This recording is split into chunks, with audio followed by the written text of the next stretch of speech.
Feature है, अलग तरह के फीचर है, और हम लोग इस नीति निर्देशक तत्व के इस कक्षा में आगे बढ़ने का प्रयास करेंगे। संविधान, एनसीईआरटी, और पढ़ेंगे हम लोग नीति निर्देशक तत्व, नीति निर्देशक तत्व, जिसको अंग्रेजी में कहते हैं directive principle of state, principle of state. हम लोगों ने बिल्कुल शुरू से पढ़ा, हालांकि जो एनसीईआरटी के चैप्टर्स हैं उसी को फॉलो अप किया हूं, और थोड़ा सा संविधान के विषय में जानने की कोशिश की, और फिर संविधान में समानता, लोकतंत्र और मूल अधिकार, एवं इसी कड़ी में हम लोग नीति निर्देशक तत्व में। मैं बता दूं कि यह राज्य को गाइडलाइंस देता है, इसलिए राज्य को गाइडलाइंस देता है कि जो राज्य के भीतर के व्यक्ति हैं, नागरिक हैं, उनका समग्र विकास कैसे हो सके। और इसका संवैधानिक उपबंध है भाग 4 और अनुच्छेद 36 से 51। भाग 4 क और 36 से 51 ये इनका संवैधानिक पक्ष, ठीक है। तो ध्यान रखिए, ये दोनों बहुत इंपॉर्टेंट है कि राज्य को चलाने के लिए जो आवश्यक निर्देश दिए गए हैं जिस तत्व में, उससे नीति निर्देशक तत्व कहते हैं।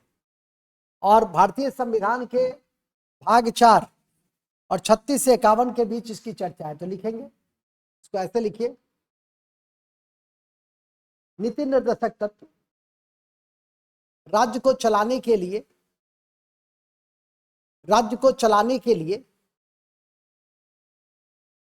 कल्याणकारी राज्य की स्थापना के लिए, कल्याणकारी राज्य की स्थापना के लिए कल्याणकारी राज्य की अवधारणा स्थापना के लिए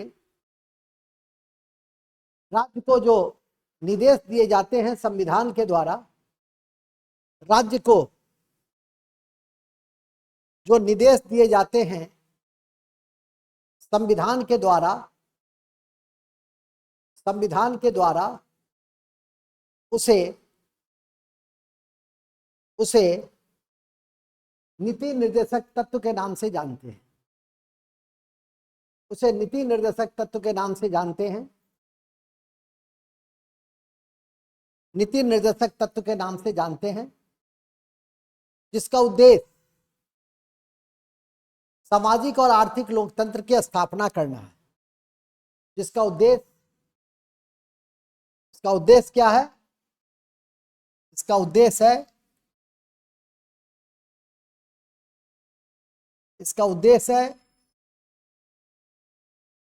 सामाजिक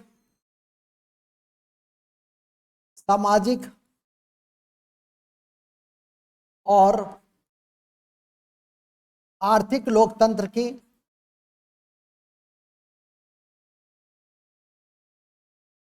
लोकतंत्र की स्थापना करना। सामाजिक और आर्थिक लोकतंत्र की स्थापना करना इसका उद्देश्य, ठीक है। नेक्स्ट फिर लिखिएगा, भारतीय संविधान के भाग 4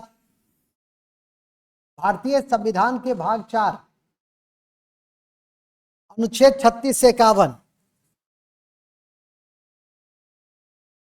अनुच्छेद 36 से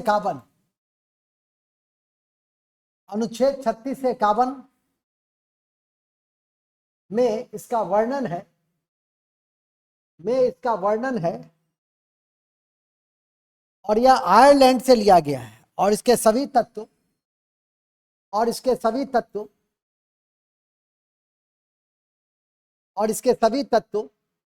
आयरलैंड से लिए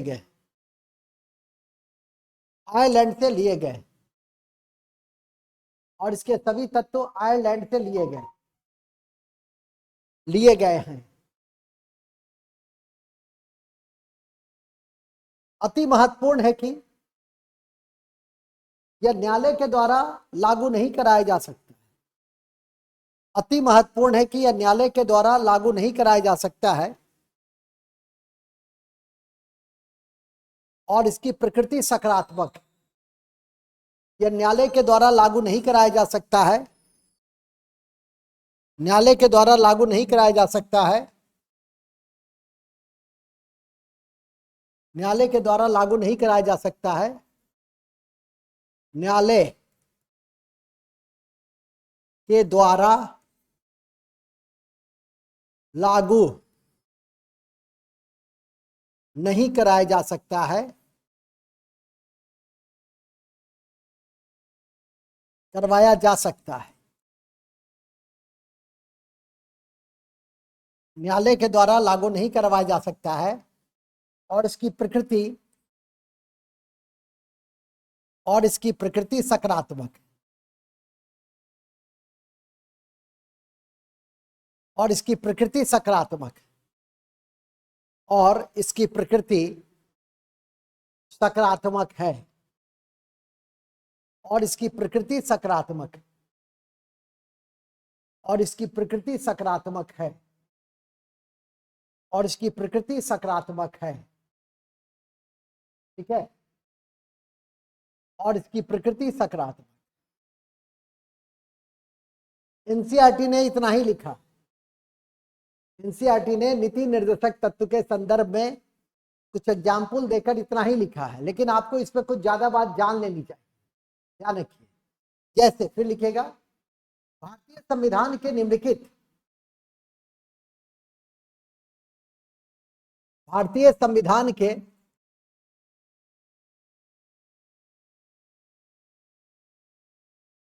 भारतीय संविधान के निम्नलिखित भारतीय संविधान के निम्नलिखित तत्व या संवैधानिक प्रावधान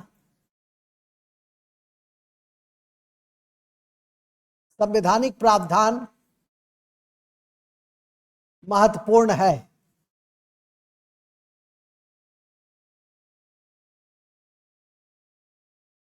महत्वपूर्ण है।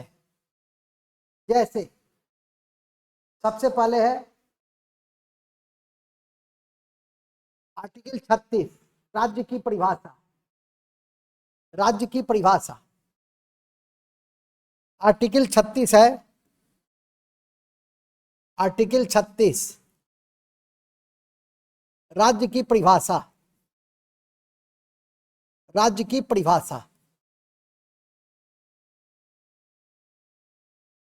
आर्टिकल 37 न्यायालय से लागू नहीं। न्यायालय से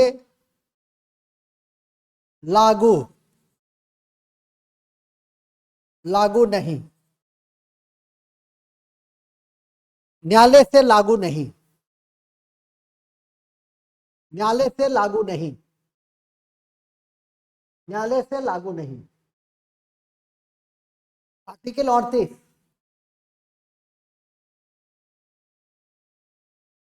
राज्य लोक कल्याण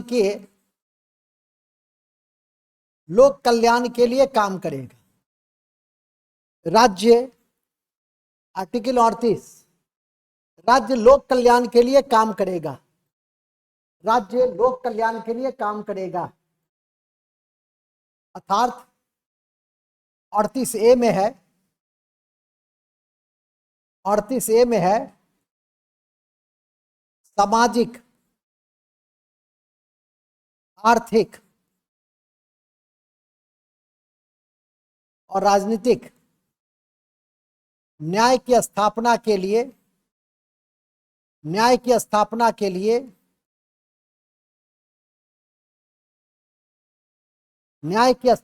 लिए राज्य काम करेगा। न्याय की स्थापना के लिए राज्य काम करेगा। न्याय की स्थापना के लिए राज्य काम करेगा। ठीक है, इसको ध्यान रखिएगा। आज पटना में गर्मी बहुत अधिक है। 38 का ये सामाजिक आर्थिक राजनीतिक न्याय के लिए राज्य काम करेगा, तो इसको याद करके रखेंगे। इसी तरह से 39 है कि राज्य अपनी नीतियों का संचालन इस प्रकार करेगा कि सभी को समान रूप से समान कार्य समान वेतन और भौतिक संसाधन पर सभी का समान रूप से कब्जा रहेगा, विकेंद्रीकरण की नीति अपनाएगी। तो 39 में है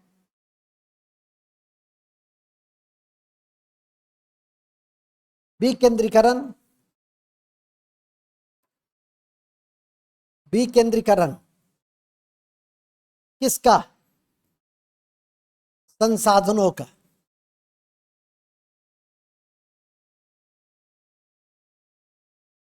विकेंद्रीकरण संसाधनों का। किसका? संसाधनों का। यह इंपॉर्टेंट। और उसी कड़ी में है कि 39(1) में कि जीविकोपार्जन के लिए 39(1) में लिख सकते हैं, जीविकोपार्जन के लिए प्रत्येक स्त्री पुरुष समान रूप से उपलब्ध होंगे। प्रत्येक स्त्री पुरुष समान रूप से उपलब्ध होंगे। ठीक है, चलो अब आ जाइए 40।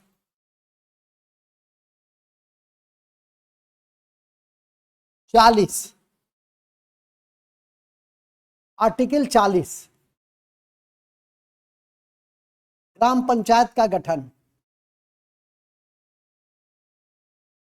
ग्राम पंचायत का गठन, और एकदम याद रखना है 40 में कि 40 में क्या है, तो ग्राम पंचायत का गठन है।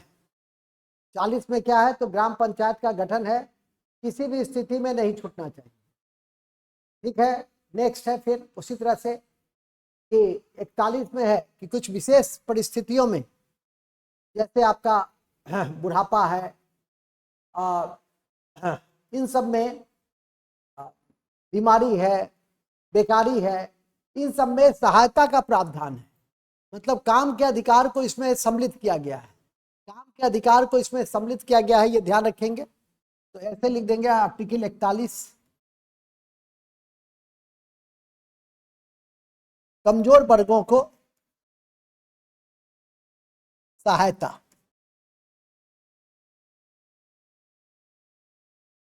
कमजोर वर्गों को सहायता किसमें? अनुच्छेद 41 में कमजोर वर्गों को सहायता। कमजोर वर्गों को सहायता हम देंगे किसमें? 41 में। उसी तरह से आर्टिकल 42। आर्टिकल 42 में है राज्य एक न्यायोचित माहौल क्रिएट करेगा और प्रसूति सहायता वगैरह आर्टिकल 42 में है। आर्टिकल 42 प्रसूति सहायता।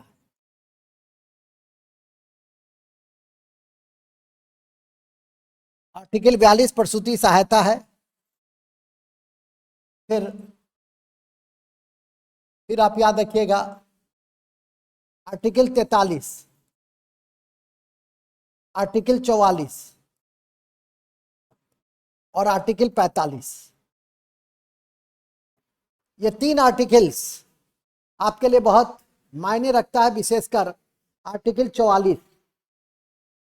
विशेषकर आर्टिकल 44 जो है वो आपके लिए मायने रखता है। 43 में क्या है कि कृषक और मजदूर को जीवन निर्वाह एवं कुटीर उद्योग का विकास। जीवन निर्वाह मजदूरी और कुटीर उद्योग का विकास। और कुटीर उद्योग का विकास, हालांकि इसमें 43 का भी इंपॉर्टेंट है कि प्रबंध में मजदूरों की भागीदारी।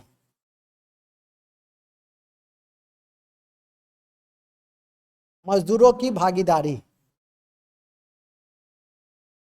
और आर्टिकल 44 है समान नागरिक संहिता, समान नागरिक संहिता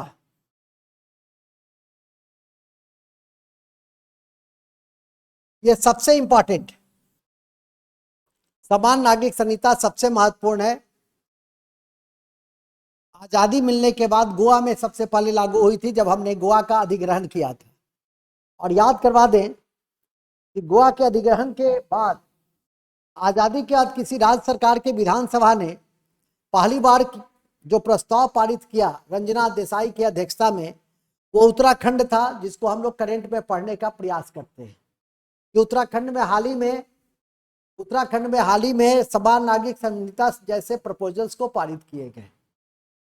उसी तरह से उसी कड़ी में आप याद रखिएगा कि समान नागरिक संहिता होता क्या है, तो एक ऐसी संहिता जहां क्रिमिनल लॉ तो एक है सभी जाति, सभी धर्म, सभी वर्ग, सभी क्षेत्र, सभी संप्रदाय के लिए, लेकिन दीवानी संहिता जो विवाह, तलाक, उत्तराधिकार, ये सब जो मुख्य बिंदु हैं वो आते हैं, वो अलग अलग थे। तो अब उसमें क्या किया गया कि अब वो भी समान होंगे, दीवानी संहिता भी समान होंगे, धर्म के आधार पर जो विविधता थी, इसके बाद ट्राइब्स के आधार पर विविधता थी, उन सबको एक सूत्र में बांधने की नीति सरकार की है और आने वाले समय में एक देश और एक समान नागरिक संहिता लागू की जाए।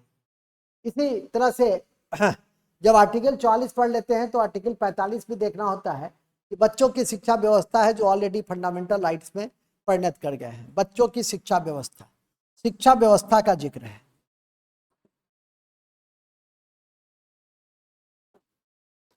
जो कहां प्रवेश कर गया है, जो अब यह हो गया आर्टिकल 21 क से जुड़ गया है, यह आर्टिकल 21 क से जुड़ गया है, मतलब फंडामेंटल राइट से जुड़ गया है, इसको ध्यान रखिएगा। आर्टिकल 45, उसी तरह से 46 और 46 में है कि दुर्बल वर्ग के लिए हितों की रक्षा, दुर्बल वर्ग के हितों की रक्षा की जाएगी।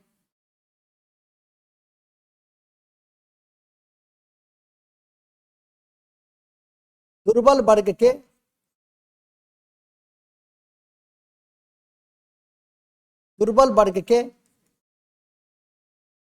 हितों की रक्षा 46 में, इसको भी थोड़ा सा ध्यान रख सकते हैं। दुर्बल वर्ग में कौन आते हैं? SC ST इत्यादि हमारे दुर्बल वर्ग में आते हैं, जो आपको ध्यान में रखना चाहिए। इसी तरह से फिर आर्टिकल 47 है, तो 47 को भी ध्यान में रखिए कि 47 किस पर फोकस करता है। तो 47 फोकस करता है कि स्वास्थ्य और जो नशीलापन है उसको दूर करने पे बल देता है, और आप लोगों ने पढ़ा भी है और अभी बिहार सरकार इस पर काफ़ी बल भी दे रही है। 47 पे पोषाहार स्तर को ऊंचा करना और नशीला, जैसे नशा बंद है बिहार में, तो ये ध्यान रखिएगा। 47 आर्टिकल 47 है पोषाहार, स्वास्थ्य सेवा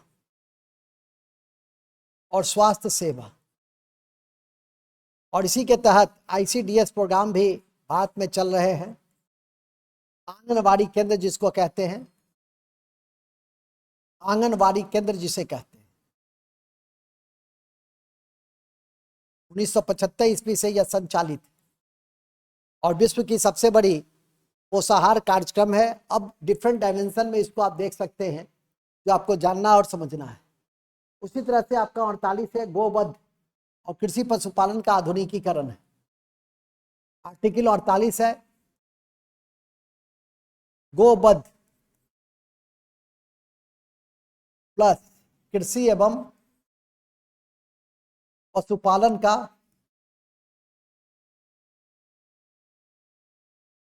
आधुनिकीकरण है।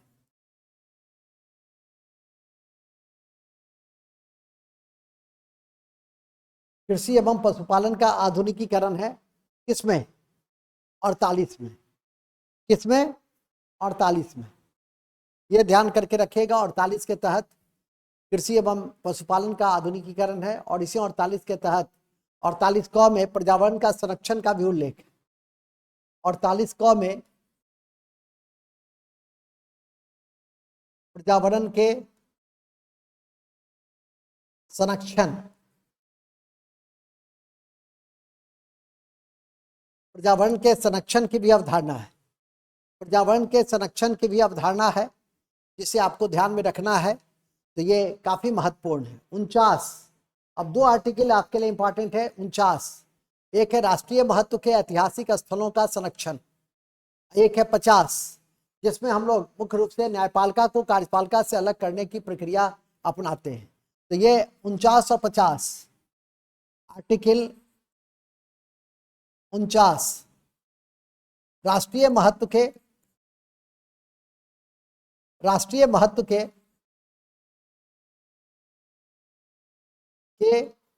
स्मारक, राष्ट्रीय महत्व के स्मारक का संरक्षण,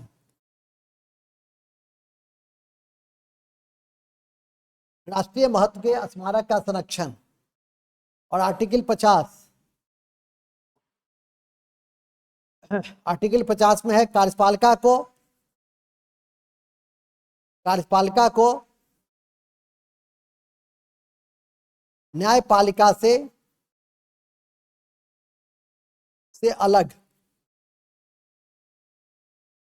अलग करने की प्रावधान।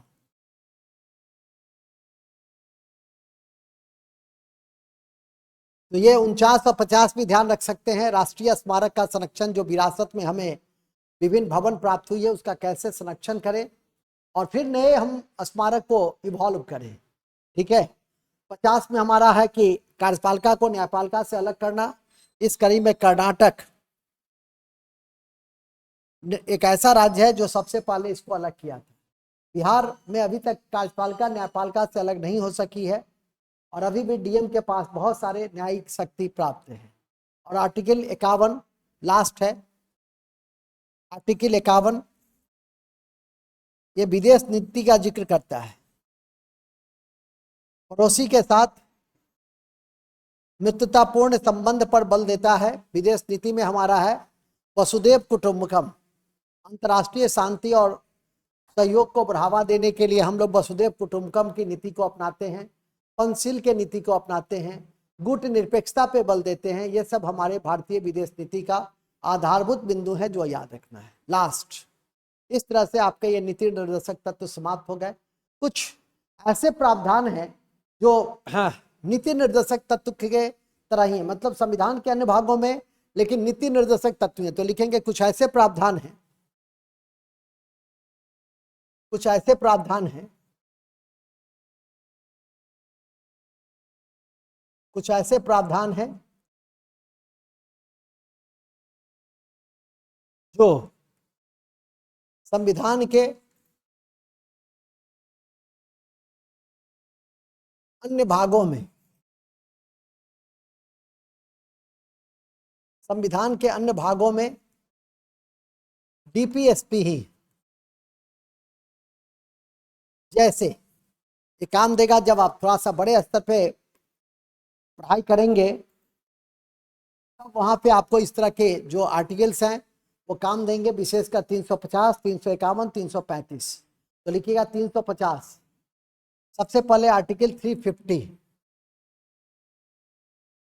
आर्टिकल 361, 351 और आर्टिकल 335।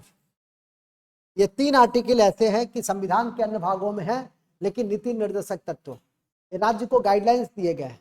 जैसे 350 में लिखेंगे, 350 में राज्य भाषाई अल्पसंख्यक के लिए मातृभाषा में शिक्षा देगा। राज्य भाषाई अल्पसंख्यक के लिए भाषाई अल्पसंख्यक हेतु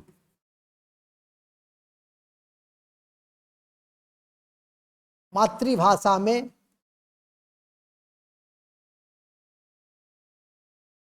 शिक्षा देगा।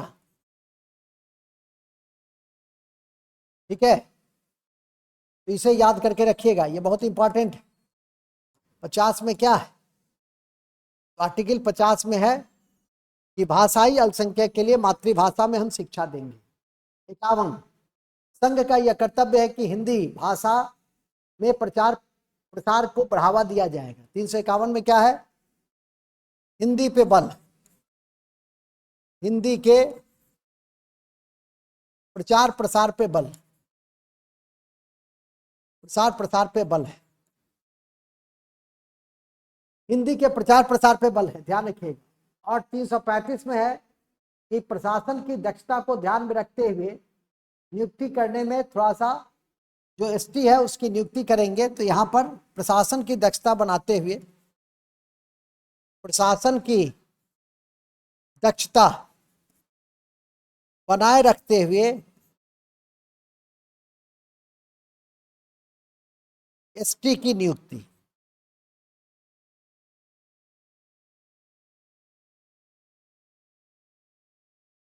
दक्षता बनाए रखते हुए एसटी की नियुक्ति। ठीक है, यही आपके 3 महत्वपूर्ण अनुच्छेद हैं जो नीति निर्देशक तत्व में अन्य संविधान में वर्णित और नीति निर्देशक तत्व की तरह ही ट्रीट किया जाता है। राज्य का यह कर्तव्य है। हालांकि मैंने इस बात की जानकारी आपको दी कि यह न्यायालय के द्वारा प्रवर्तनीय नहीं है। ये सभी संदर्भ को आपने एक एक करके देखा और आशा करते हैं कि मूल अधिकार से जब आप तुलना करेंगे तो खुद आपको लगेगा कि यह नीति निर्देशक तत्व जो है यह समाज केंद्रित है और सामाजिक आर्थिक लोकतंत्र की स्थापना पे बल देता है। कल्याणकारी, गांधीवादी, प्रजावर्णीय, अंतर्राष्ट्रीयतावाद, इसमें सब कुछ है और प्रकृति से यह सकारात्मक है जिसे न्यायालय के द्वारा हम लागू नहीं करा सकते।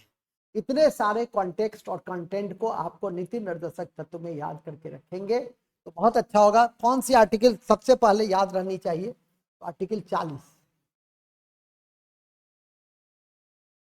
आर्टिकल 40 किसी भी स्थिति में नहीं भूलिए। 44, ठीक है। 45, 21 क से चला गया। 48, इसके बाद 47 पोषाहार है। 47 है, पोषाहार है 47 और 51। ये आपकी विदेश नीति है जिस पर आपको याद करके रखना है। आशा करता हूं कि इतनी बातें आपके जहन के लिए ठीक होगी और एक बेस आपका तैयार हो गया। अब आप कोशिश कीजिए कि इस पर हम नीति निर्देशक तत्व को एक बार एनसीईआरटी से पढ़ ले। हालांकि नहीं भी पढ़ेंगे तो सारी बात हमने आपको समझा दी है। जय हिंद, जय Bharat. Thank you, good night.